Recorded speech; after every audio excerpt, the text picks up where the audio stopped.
Guys, ito ang aking gamit o yung na-invest ko para mag-thread ng GI pipe, mag-cut, pagputulin ng GI, tapos mga threader. Dahil ako'y mag-isa lang naman lagi, ito na ang aking tagahawak ko. Ayan guys, iipitin na lang dyan yung GI. Ito guys, GI pipe. Dahil wala akong tagahawak.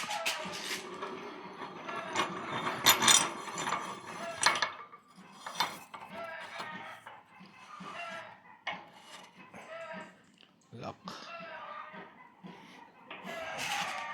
Hindi. Ayos na siya. Diba? Kailangan nyo lang din na stable na. Kailangan. Lagyan ito, pina-welding pa. Pina-welding pa yan para magkaroon na stable. Tungtungan na lang. Hindi pantay kasi yung floor. Pag gustong putulin lang din. I-adjust lang din guys. May dalawang C-clamp din ako guys na naka-hold din sa holder ng pipe na. Kasi yun ay hindi naka-fixed.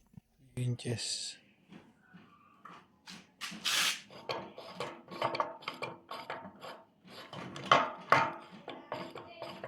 Siyempre alaga lang dapat ito guys kasi pag nasira yan ako mahirap nang iikot. Kahit saan ang thread. Ayan, nasama na siya. Nagkakaroon kasi ng semento kaya kailangan